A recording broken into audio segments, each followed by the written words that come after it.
오늘 함께 봉독한 로마서 1장 16절 17절 말씀 본문으로 해서 복음의 은혜 세 번째 시간, 구원을 주시는 하나님의 능력이라는 제목으로 말씀 나누기 원합니다. 로마서 말씀을 이제 순서대로 이렇게 강의하며 설교하고 있습니다. 오늘이 세 번째 시간입니다. 로마서 말씀을 통해서 우리가 이 복음의 진리를 더 깊게 깨닫게 되기를 소망합니다. 또한 복음의 능력, 지금도 역사하는 그 능력을 체험할 수 있는 저와 여러분들 되시기를 주님의 이름으로 축복합니다. 첫 번째, 두 번째 시간 짧게 복습할까요? 첫 번째 시간에는 사도 바울의 인사말이었죠. 바울은 로마 교회 성도들에게 인사하면서 자기를 소개합니다. 나는 예수 그리스도의 종이자 하나님께 부름받은 복음의 사도입니다. 자기 자신을 하나님의 복음을 위해 특별히 선택받고 부름받은 사람이다 라고 소개했습니다. 또한 로마 교회 성도들도 하나님께서 많은 사람들 중에 사랑으로 예수님의 것으로 부르신 자들입니다 라고 말합니다. 바울뿐만 아니라 로마 성도들뿐만 아니라 오늘 이 자리에 있는 저와 여러분 모두도 하나님께서 부르셨음을 믿습니다. 그 믿음 가지고 사모하는 마음으로 나아가기를 원합니다. 두 번째 시간에는 바울의 감사의 고백과 로마 선교의 꿈에 대한 말씀 함께 나눴습니다. 지난주 함께 나누었던 말씀입니다. 바울이 먼저 감사하는데 바울의 감사의 특징이 있었죠. 예수 그리스도로 인해서 또한 로마 교회 성도들의 믿음으로 인해서 감사했습니다. 범사에 감사할 수 있는 은혜가 비밀이 바로 여기 있는 줄 믿습니다. 또한 사도 바울은 로마에 가기 원하는 네 가지 이유를 이야기하는데 첫 번째는 그들에게 성령의 은사를 주고 두 번째는 서로 믿음의 교제를 통하여 서로 위로하고 힘을 주기 위해서 또 세 번째는 로마에서도 이방인들의 열매를 맺기 위해 또 마지막으로 복음의 빚진 자로서 그 사명감 때문에 내가 로마에 가서 복음 전하기 원한다라고 고백했습니다. 로마에 가서 복음 전하는 것은 바울의 꿈이었습니다.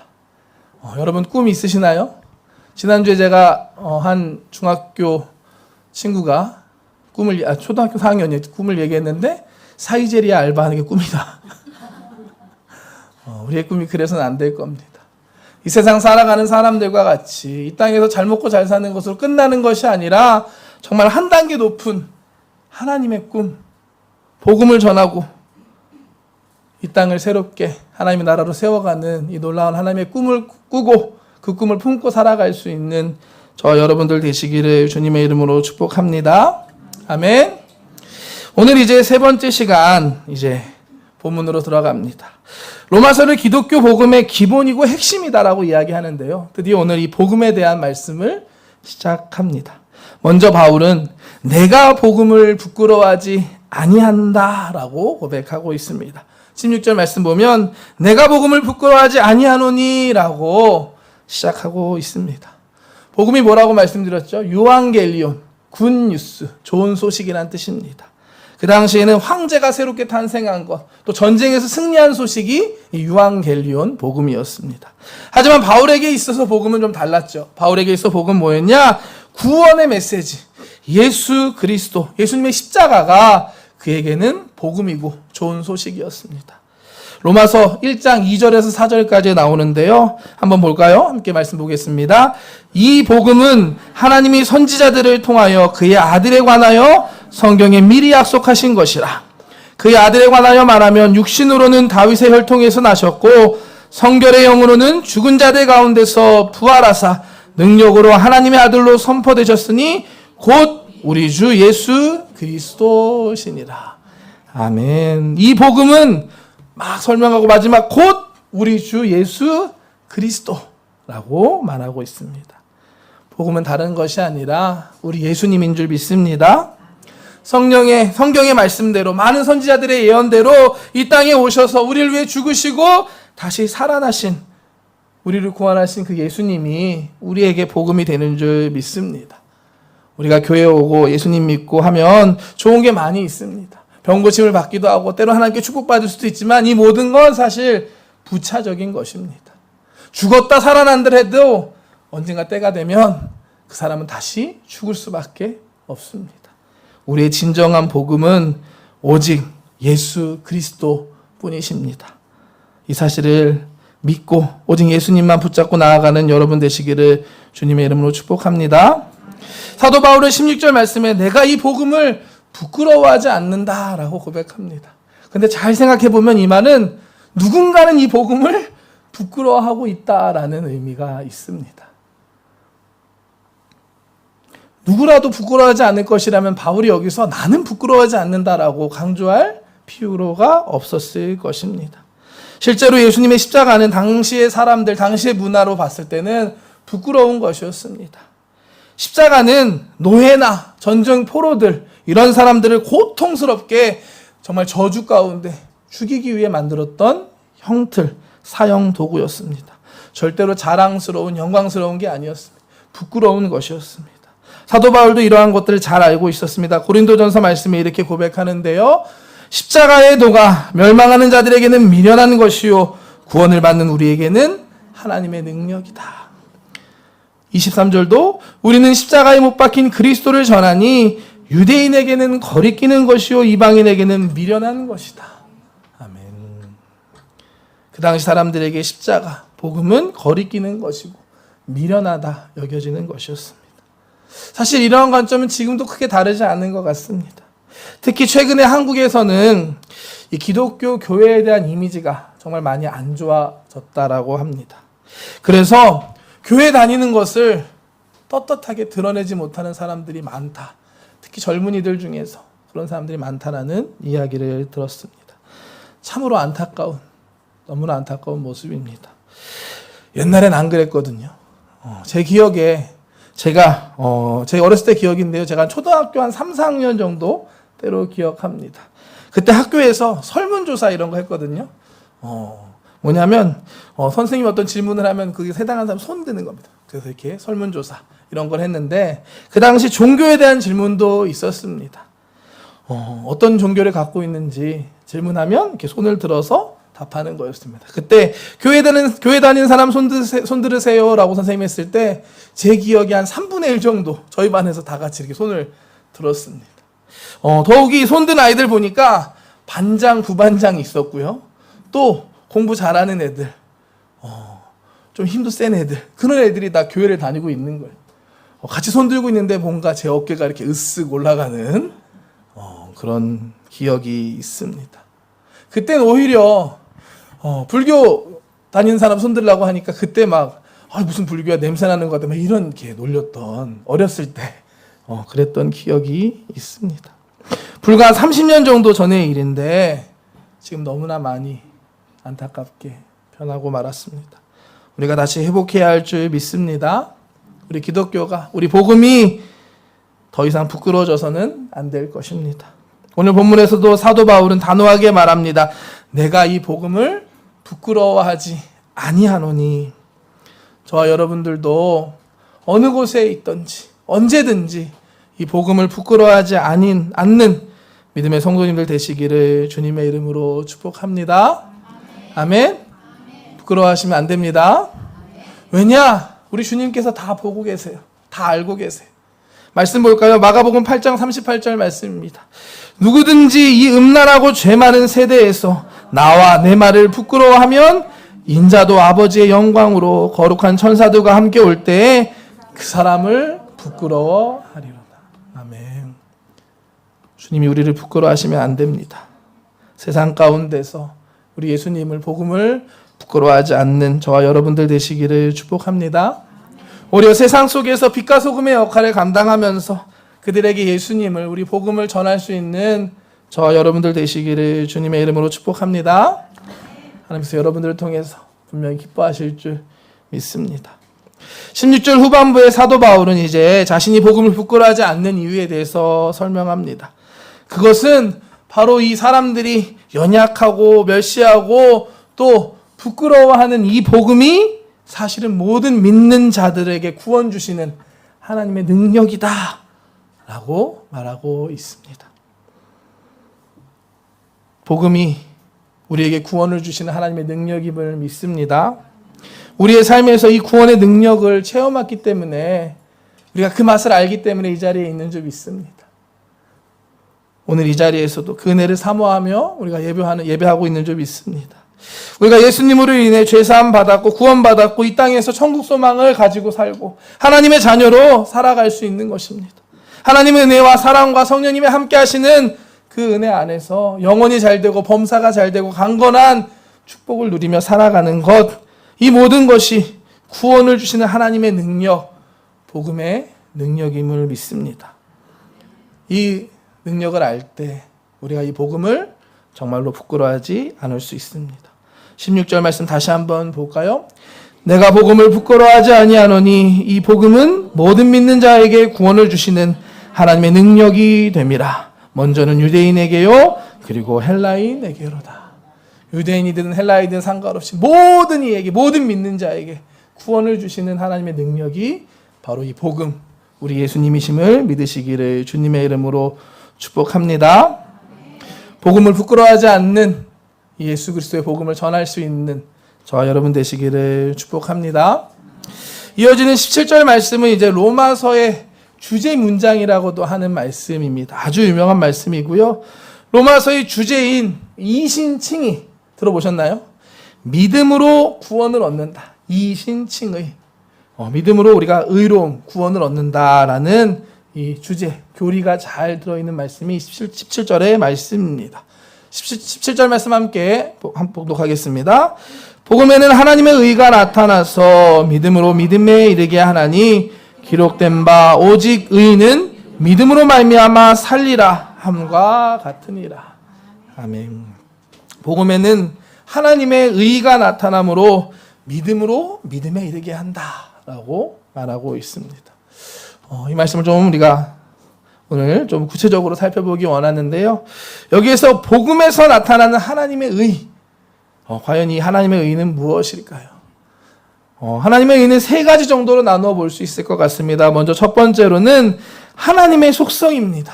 그야말로 거룩하신, 의로우신 하나님의 의, 그 자체를 우리가 의미할 수가 있습니다. 또한 두 번째로는 하나님의 역사하신 활동을 의미합니다. 의로우신 하나님의 구원 사역, 그것을 의미합니다. 마지막 세 번째는 하나님의 이 사역의 결과로 죄인된 우리가 의롭게 된 우리 안에 나타난 하나님의 의를 의미한다고 볼 수 있습니다. 다시 한번 설명드리면 복음에서 하나님의 의가 나타난다. 그 첫 번째는 뭐냐면 예수님의 십자가를 통해서 우리를 용서하시는데 그냥 용서하시는 게 아니라 예수님께서 그 십자가의 고통을 다 치르시고 우리의 죄값을 다 치르시는 그 복음을 통하여서 하나님의 공의로우심, 하나님의 의로우심이 나타난다라는 말씀입니다.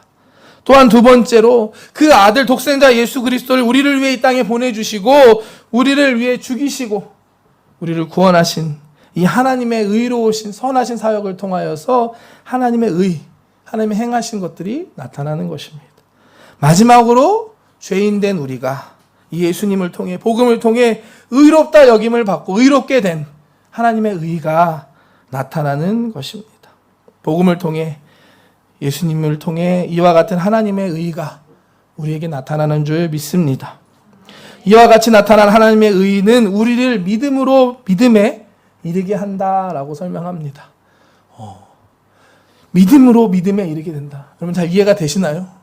말씀 준비하면서 믿음으로 믿음에 이르게 된다. 이 부분 때문에 어제 좀 고민을 많이 했습니다. 첫 번째 믿음으로 믿음에 똑같은 믿음인데 뭐가 다른 거지? 무슨 의미일까? 잘 이해가 되지 않더라고요. 그래서 묵상도 하고 기도도 하고 또 주석책도 찾아보면서 연구했습니다. 그러다 보니까 정말 다양한 해석들이 나오더라고요. 이 말씀에 대한. 제가 4가지 찾아봤거든요. 대표적인 건데요.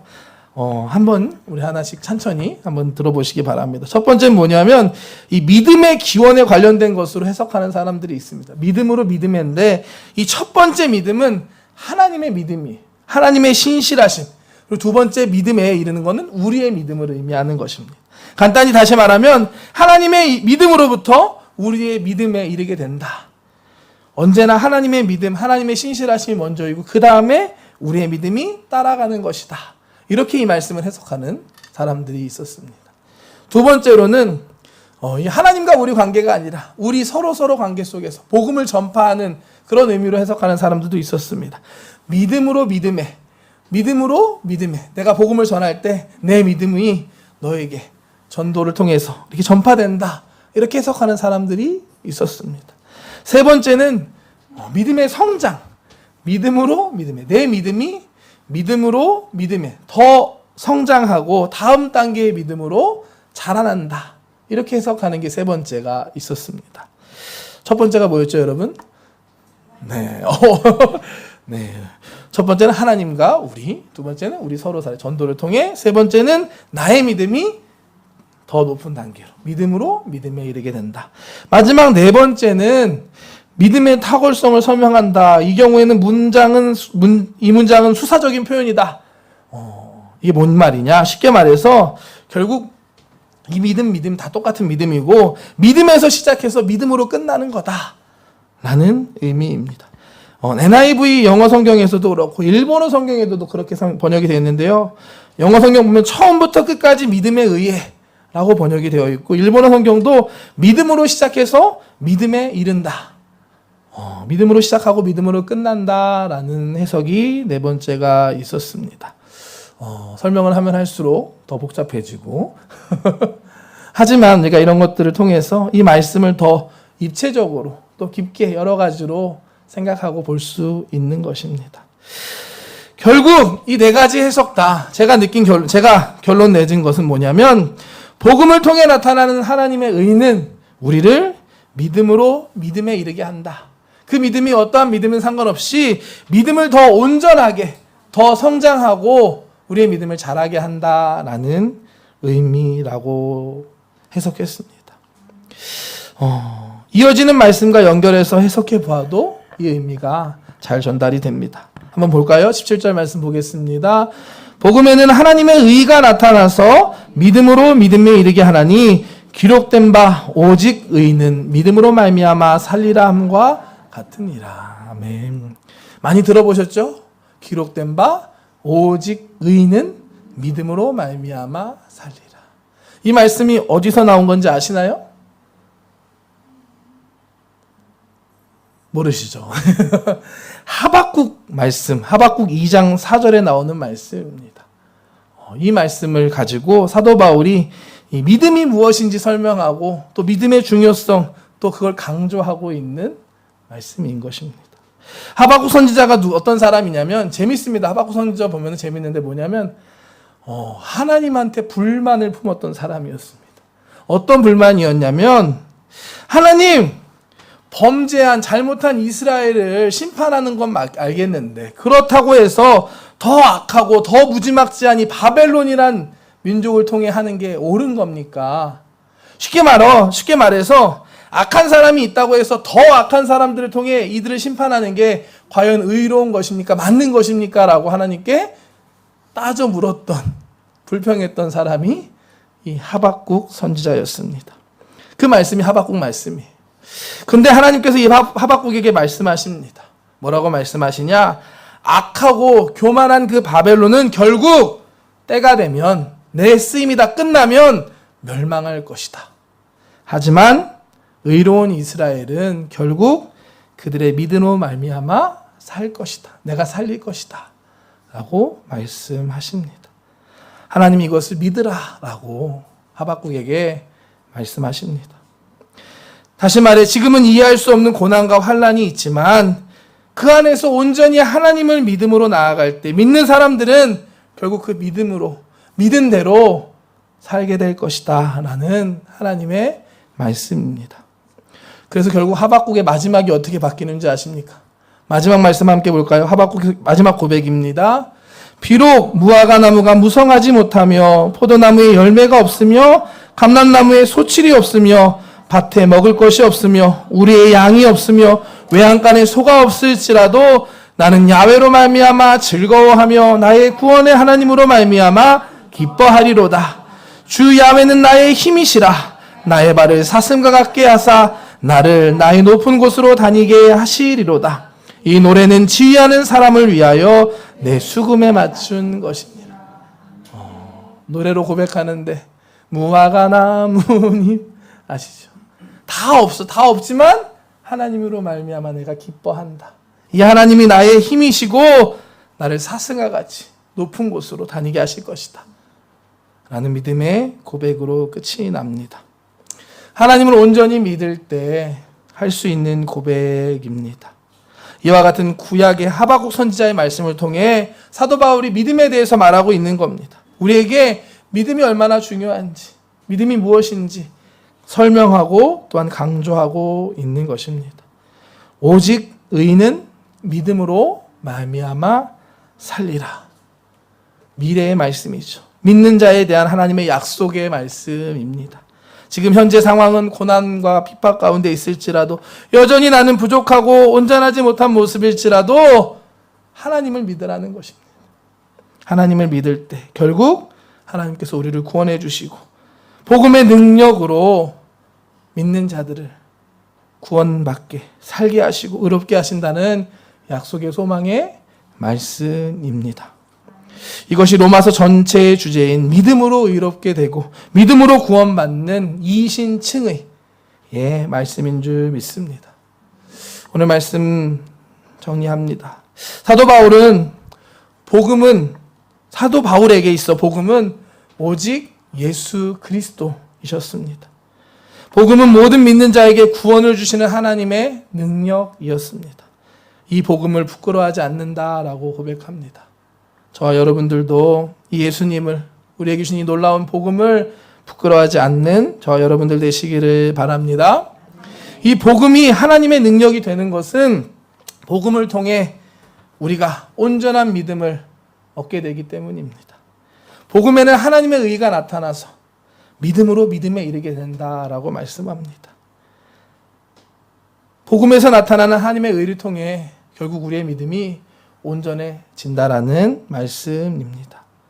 예수님의 십자가를 통해 하나님의 공의로우심을 알게 되고 또한 우리를 위해 독생자 예수 그리스도를 보내신 그 하나님의 놀라운 사랑과 그 선하심을 우리가 알게 됩니다. 또한 예수님의 십자가의 공로로 의롭게 된, 내가 하나님의 의로 의롭게 되었다는 것을 깨달아 알게 됩니다. 이와 같은 하나님의 의가 우리에게 나타났을 때 우리의 믿음이 온전하게 되는 것입니다. 결국 이 믿음이 우리에게 있을 때 의인은 믿음으로 말미암아 사는 줄 믿습니다. 예수님을 통해 하나님을 온전하게 믿는 믿음의 사람들 되시기를 주님의 이름으로 축복합니다. 정말 말뿐이 아니라 정말로 믿는 여러분 되시길 축복합니다. 지금 당장에 보이는 것 없고 잡히는 것 없고 들리는 것 없을지라도, 또한 내 안에 여전히 부족하고 온전하지 못한 모습이 있을지라도 상황 바라보고 나를 보는 것이 아니라 우리 하나님을 믿고 우리의 복음 대신 그 예수님의 십자가, 예수님을 믿는 저와 여러분들 되시기를 주님의 이름으로 축복합니다. 기도하겠습니다. 사랑의 하나님 감사합니다. 오늘도 우리를 예배 가운데 불러주심에 감사합니다. 로마서 1장 16절 17절 말씀 함께 나누었습니다. 하나님, 사도 바울은 복음을 부끄러워하지 않는다라고 고백했습니다. 우리의 모습들을 다시 한번 돌아보게 하여 주시옵소서. 나는 이 복음을 부끄러워하고 있진 않습니까? 하나님, 우리를 새롭게 하여 주시옵시고 우리에게 믿음을 더하셔서 어느 곳에서 어떤 곳에 있을지라도 우리가 이 복음을 부끄러워하지 않고 이 복음을 기쁘게 자랑스럽게 전할 수 있는 믿음의 사람들 되게 하여 주시옵소서. 복음에는 하나님의 의가 나타나서 믿음으로 믿음에 이르게 된다 하심을 믿습니다. 하나님, 오늘 이 시간 우리 안에 하나님의 의가 나타나고 우리의 믿음이 회복되는, 온전케 되는 시간 되게 하여 주시옵소서. 우리의 믿음 연약함을 도와주시옵시고 우리에게 믿음을 더하여 주시옵소서. 감사드리며 예수님의 이름으로 기도드렸습니다.